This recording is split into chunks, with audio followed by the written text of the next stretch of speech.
President, vice president, आप मेरे भाई तशरीफ लाए, क्योंकि हमारा यूनियन बजट पे यहाँ हम आपसे बात करेंगे कि हमारा जो आज का यूनियन बजट पार्लियामेंट में 2026 और 27 पेश किया गया, हमारी honourable finance minister ma'am Nirmala Sitharaman ji ने जो पेश किया, वो वाकई में एक लाजवाब बजट है, जिसको हम पिछले 11 सालों से हमने देखा।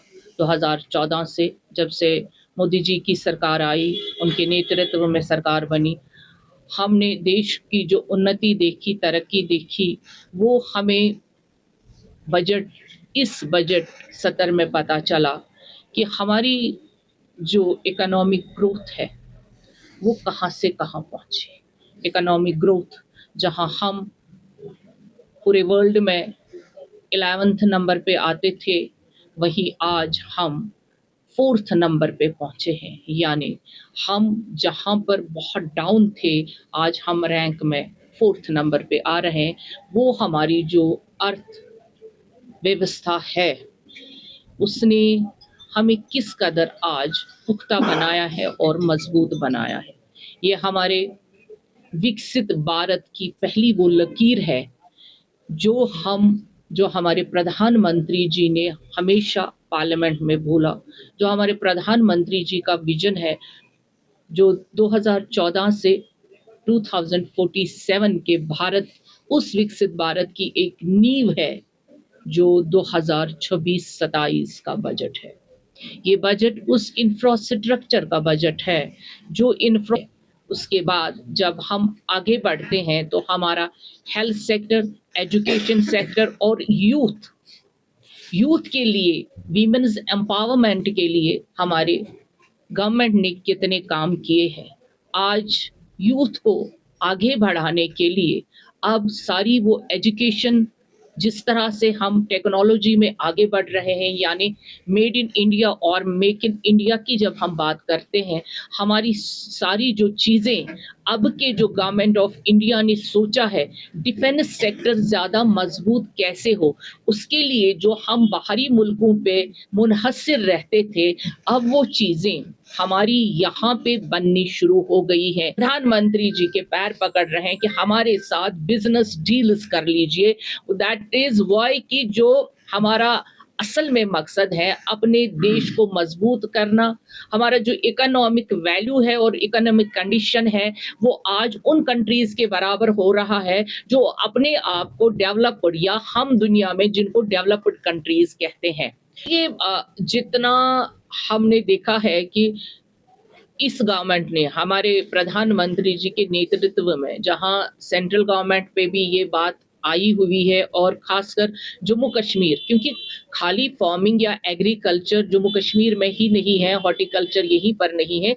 हमें इस बजट में, क्योंकि ये यूनियन बजट पे हम तबसरा कर रहे हैं और यहाँ पे सेंटर की बात को जहन में रखकर हम बात करेंगे, वहां पर ये देखा जाता है कि देश की उन्नति, यानी देश का इकोनॉमिक जो लेवल है, जो ग्राफ है, वो कहाँ तक पहुंचता है।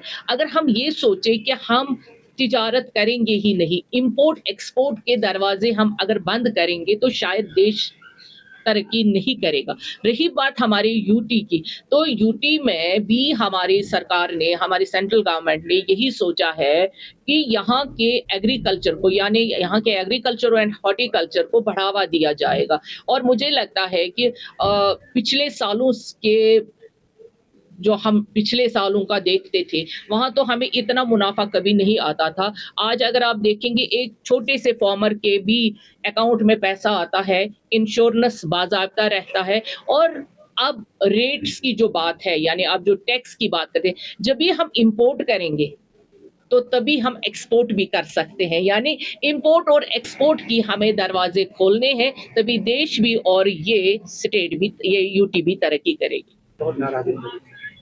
ओवरऑल अगर हम देखेंगे कि किसानों के लिए जितनी स्कीम्स रखी गई है सेंट्रल गवर्नमेंट के जरिए से, उसमें मुझे नहीं लगता है किसान भाइयों को नाराज होना चाहिए सेंट्रल गवर्नमेंट से। और हमारे प्रधानमंत्री जी का जो विजन है मोदी साहब का, वो हमेशा किसानों के तय रहा।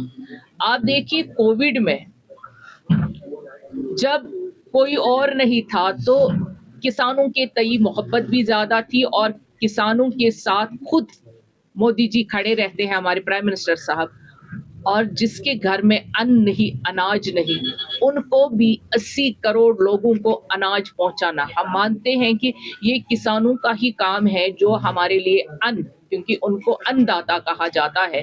लेकिन इस बारी आप अगर गौर से बजट को देखेंगे भी और पढ़ेंगे भी, किसानों के लिए हर किस्म की सुविधा रखी गई है, पेस्टिसाइड्स पे भी, और उनके चाहे वो अमीर है या गरीब है, उनके अकाउंट्स में पैसे आ जाते हैं। और मुझे लगता है ये जो विश्लेषण है, इस पे जो गौर से पढ़ता है, आप देखिए पॉइंट बाय पॉइंट, उनको किसी किस्म की प्रॉब्लम नहीं होगी। जो पहले प्रॉब्लम उस किसान को होते थे पूरे इंडिया में, आप देखते थे कितनी ही आत्महत्याएं होती थी, सुसाइड केसेस हमारे फार्मर्स करते थे। लेकिन 2014 से वो बिल्कुल ज़ीरो लेवल पे आया है और हमारा फार्मर आज की डेट में खुश भी है, खुशहाल भी है।